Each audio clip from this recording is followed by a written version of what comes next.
Now you might be wondering why we would want to rotate centers on a Rubik's Cube. And I'm not talking about a traditional one. Generally, the only center that has anything on it is the logo, and it doesn't matter how it's oriented, so you really don't need to pay any attention to it. However, if you have a special cube that has designs on it, for example, this one like this that has hearts, this is a supercube, and you solve it normally like a 3x3, but notice that it matters how the centers are oriented. So that one's okay on red, white's okay. The orange center needs to be rotated counterclockwise so it matches the alignment of the other ones. The yellow also needs to be rotated, and it needs to be rotated clockwise to match the orientation of the others. And the other hearts are all okay. So that's where you'll use one of the algorithms I'll show you in a minute. Now here's a Grateful Dead Rubik's Cube where it's hard to see, but like most of these are oriented correctly. Doesn't matter which way the center goes on this one. This one you would be able to tell if it were off. And this one, for example, is off. The centerpiece needs to be rotated 180 degrees to get to match the other ones. And all the other centers are oriented correctly.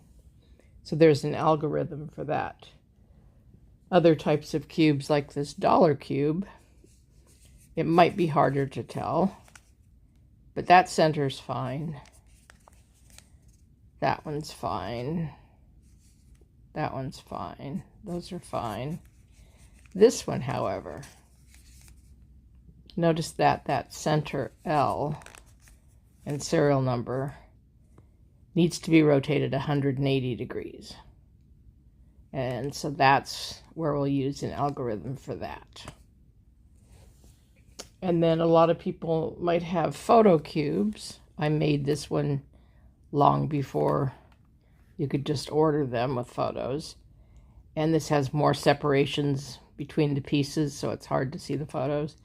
But there's a photo of Fubsy and one of me with my dogs, Magic and Shadow. It's kind of blurry. Come on, focus. There we go. One of me with my sister. My mom and dad's wedding photo. Guess I can't focus any better than that. With their parents, my grandparents. And one of my dog Magic, and one of my dog Shadow. These are all correct right now, but if one of the centers were rotated incorrectly, you would be able to tell. This is a unique one I made with exotic woods, and there is a grain, if this will focus. Come on, focus. There is a grain that needs to be matched, and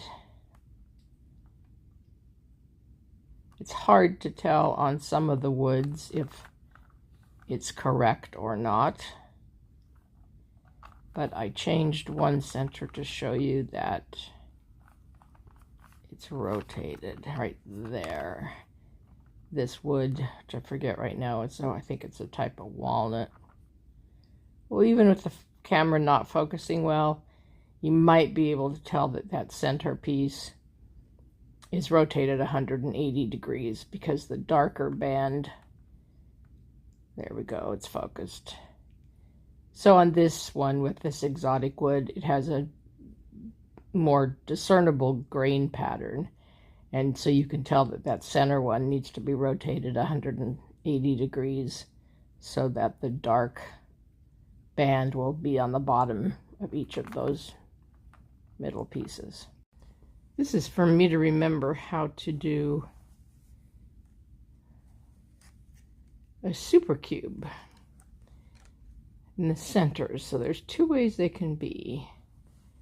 See, these centers are all correct because all of the lettering goes the same way.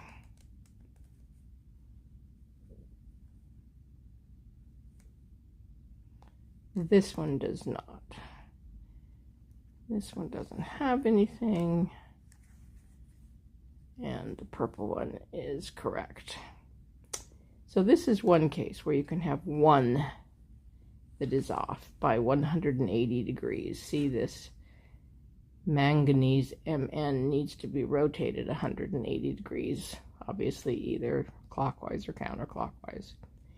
And the way to do that is have it on top and do 5 sequences of R, U, R prime, U.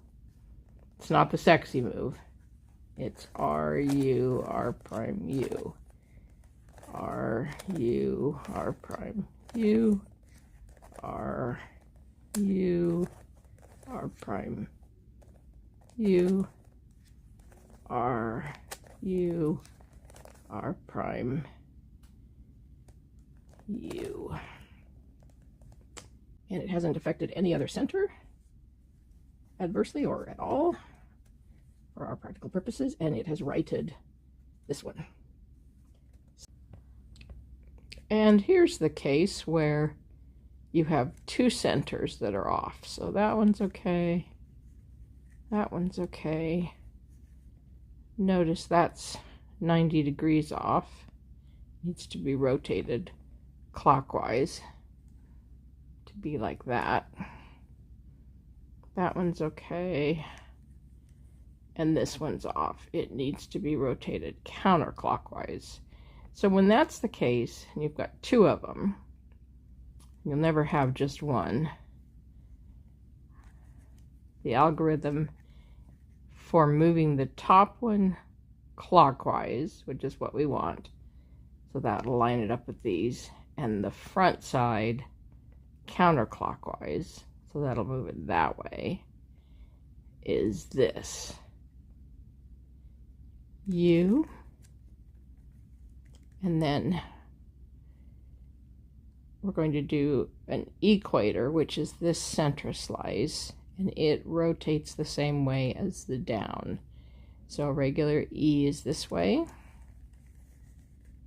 and then an M is this center slice, and it rotates the same direction as the L slice. So then we want to do a regular M, which is moving it down. And then we want to do an E prime, so we're moving the middle slice back, and an M prime, so we're moving that center slice up that way. So that's once, and what we have is a few of the centers switched around. But the next step then is to undo the U we did before, so a U prime, and then now we start with M's instead of E's. So it's a regular M, a regular E, an M prime, and an E prime. And as you can see, that has righted these two centers. The chlorine is now in line with these, and the neon is in line with those, and it has kept all of the other ones intact.